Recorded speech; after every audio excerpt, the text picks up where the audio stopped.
직무에 따라 여호와의 성전에 들어가서 그의 아버지 아론을 도왔으니 이는 이스라엘의 하나님 여호와께서 명하신 규례더라.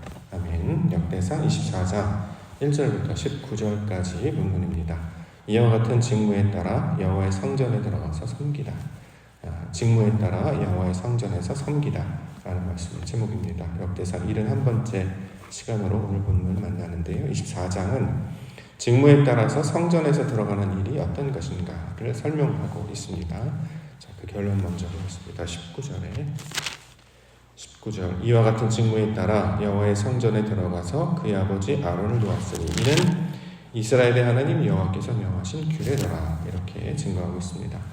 자, 이와 같은 직무에 따랐다라는 말로 설명하고 있는데요. 그래서 직무에 따라라는 말은 23장 6절에서 한번 이야기하고 있는 각 반을 따라 나누었다라는 내용과 같은 의미입니다. 즉 반으로 나누다. 이걸 개역 한글에서는 반차에 따라라고 이제 번역하고 있기도 합니다. 자, 직무에 따라서 반에 따라서 반차에 따라서 하나님께서 순서를 정하고 그 순서에 따라서 하나님의 일을 감당케 해 주신 것입니다. 어떻게 나누었느냐? 본문에 따르면 총 24반열로 구분했다. 이렇게 이제 기록을 하고 있죠. 24제로 이제 마무리를 하고 있기 때문에 성경에서 24가 가리키고 있는 특별한 의미가 있죠. 24는 성전의 의미를 가지고 있었습니다. 요한계시록 4장 4절에 보면 또 보좌에 들려 24 보좌들이 있고 그 보좌들 위에 24 장로들이 흰 옷을 입고 머리에 금관을 쓰고 앉았더라. 24보좌, 24장로, 24반열, 24차례. 자, 이것이 그냥 나오는 것이 아니라 구약과 신약이 연결되는 말로 설명하고 있죠. 가로가 12, 세로가 12. 자, 이래서 말씀 안에서 하나님의 뜻 안에서 성전으로 세워지는 모양을 24라는 숫자로도 설명하고 있습니다. 그 모양이 네모가 반듯하다, 그래서 길이와 넓이가 같다 이렇게 설명하고 있기도 하지요. 요한계시록 23장 16절 그 성은 네모가 반듯하여 길이와 너비가 같은지라 그 갈대저로 그 성을 측량하니 12,000스타디온이요 길이와 넓이와 높이가 같더라. 자, 가로 세로가 똑같고 높이까지도 같은 정육명체의 모양이 새 예루살렘 성의 모양이 되고 있습니다. 그 중에서 가로와 세로에 해당하는 부분을 24 이렇게 설명을 하고 있죠.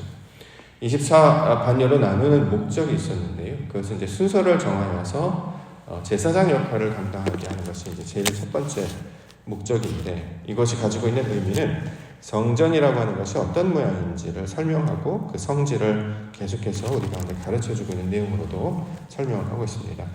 자, 그래서 그 모양을 통해서 성전이라는 곳이 어떻게 구별이 되고 어떻게 구분이 되고 어떠한 것들로 채워지는가를 이제 살펴보면 성전 안에 채워져야 될 내용들과 특징들로 우리의 심령 안에 하나님의 것이 채워지는 것이 어떤 것인지를 우리가 이제 깨달을 수 있게 되는 것이죠. 이걸 우리 교회 가운데 이제 적용을 해보면 반차를 나눴다라고 했기 때문에 반열로 나눴다라고 했기 때문에 구역으로 나누는 것 이렇게 적용을 할 수 있을 것입니다. 우리 교회는 구역을 4개로 이제 구역을 나눴죠. 그래서 이제 이름을 1구역, 2구역, 3구역, 4구역 이렇게 이름을 붙였습니다. 구역에서 이제 구역을 나누게 되면 이제 가장 먼저 할 수 있는 일은 교회에서 어떤 일을 감당할 때 구역별로 이제 감당할 수 있는 일들을 이제 나누어서 할 수가 있게 되는 것이고, 1, 2, 3, 4 나누는 것은 단순한 일을 하는 것이 아니라 교회가 어떤 모양으로 성질을 이루고 있는가. 그래서 각 구역마다 함께 모여서 예배하고 서로 사랑하고 섬기고, 자, 이런 것을 통해 교회 속성이 구역을 통해서도 작은 모양으로도 나타나는 것이기 때문에 옥토교회, 그 중에 한 구역을 들여다보면 옥토교회 모양이 어떤 모양으로 세워지는가 이제 알 수 있는 것과 똑같은 내용으로 우리가 오늘 가르쳐주고 있습니다.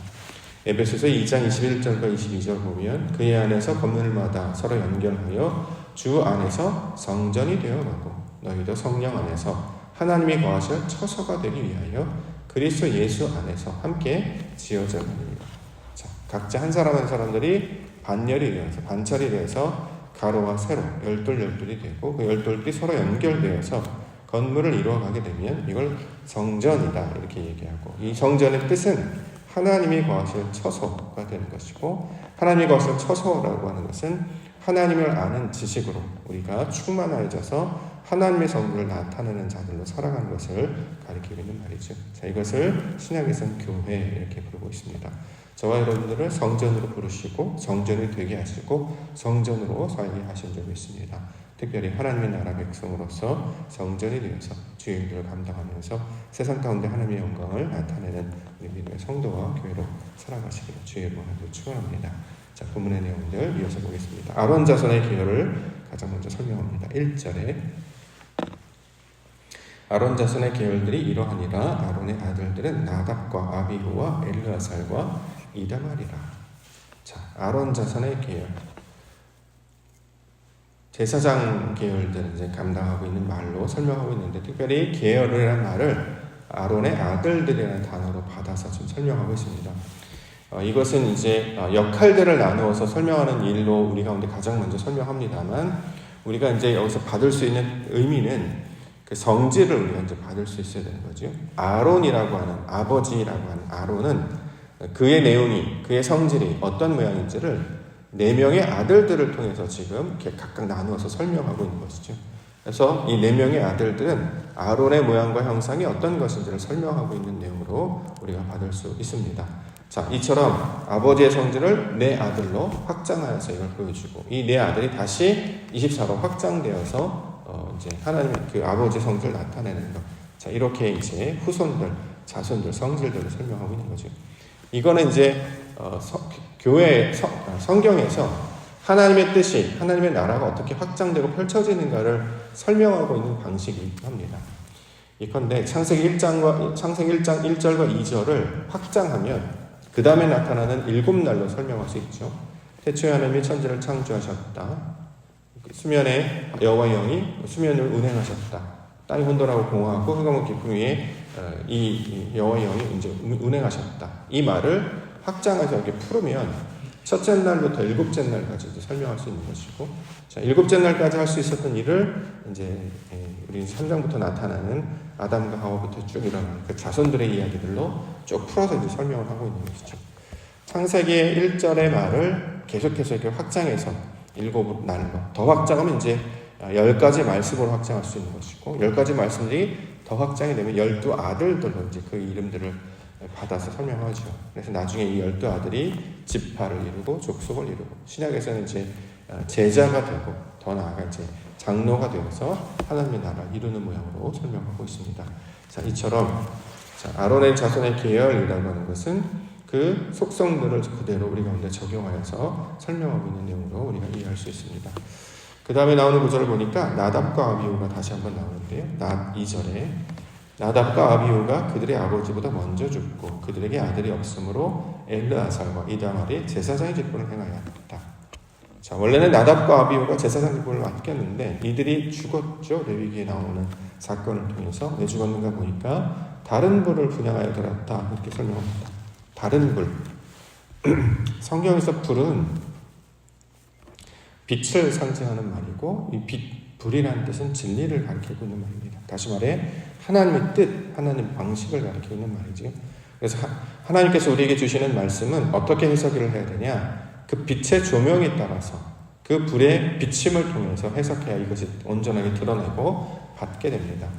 그런데 다른 것들로 이걸 가지러다가 해석을 하게 될 때, 이건 이제 아들들이 죽었다라고 이제 역사적으로 설명을 하고 있는데, 아들들이 죽었다라고 하는 것은 열매를 맺지 못했다. 후손이 없다는 말은 하나님의 뜻을 이루지 못했다.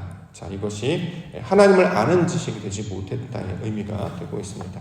그래서 나답과 아비후 대신에 그 다음에 나오는 엘르아살과 이다말로 이제 설명을 하고 있는 것이죠.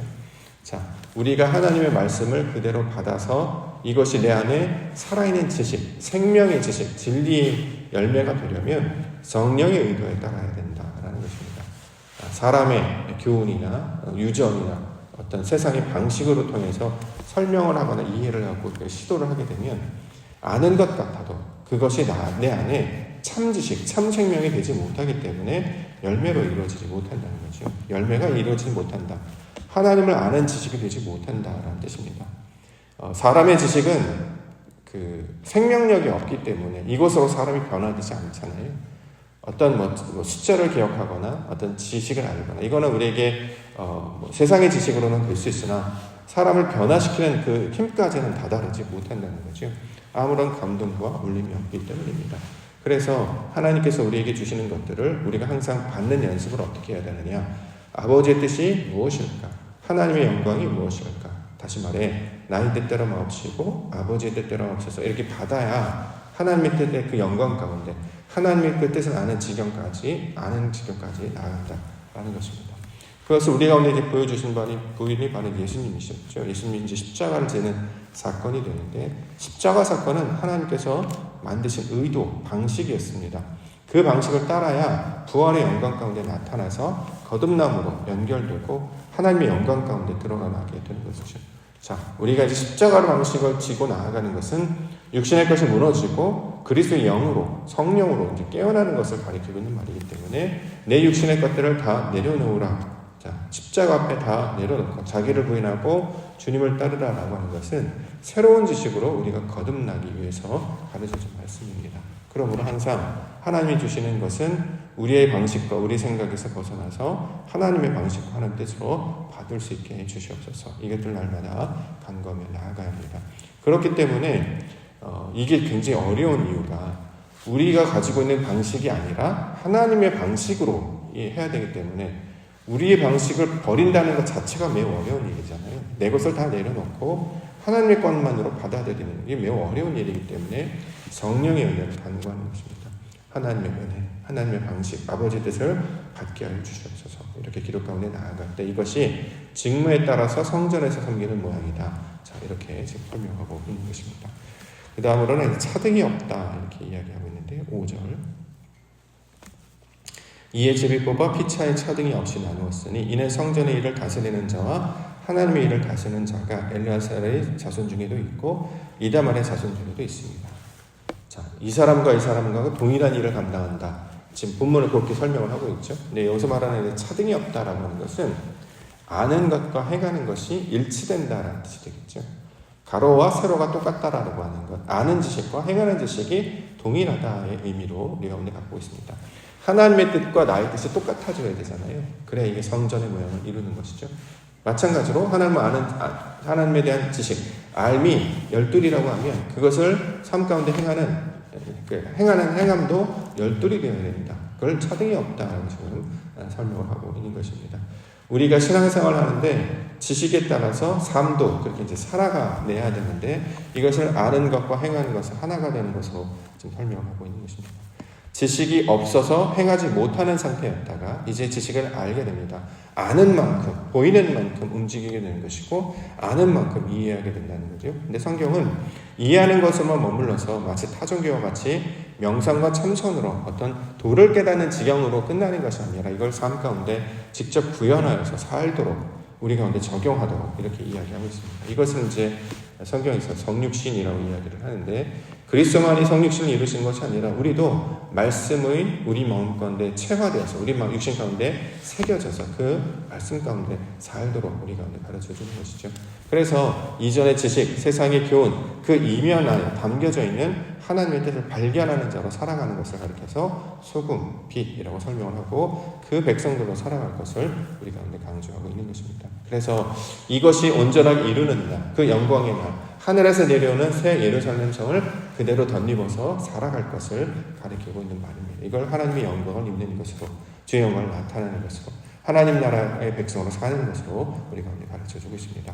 본문에 나타나는 아론 자손의 계열을 따르고 그 직무를 나누어서 성전에 들어가 일을 하는 것은 그들의 이야기로 시작했지만 결국 저와 여러분들을 감당해야 될 우리의 일로 가르쳐주고 있습니다. 동일하게 우리가 하나님의 말씀을 아버지의 뜻대로 받아들이고 아는 것과 행하는 것에 하나가 되어서 주를 섬기는 자 되게 하여 주시옵소서. 이렇게 왕같은 제사장으로 살아가게 하여 주시옵소서. 이렇게 간구하며 기도할 때에 머지않아 하나님의 때에 하나님의 나라 그 성령을 우리 가운데 부어주심으로 말미암아 우리도 하나님의 큰 일을 말하고 또 아버지의 큰 일을 말하는 백성이 될 줄 믿습니다. 돌아오는 주일은 성령 강림 주일로 우리가 만나게 되는데요. 성령을 간구하시며 하나님의 거룩한 백성 되게 하여 주시옵소서. 이렇게 간구하며 기도 가운데 나아가는 기도 시간 되기를 주의 이름으로 축원합니다. 하겠습니다.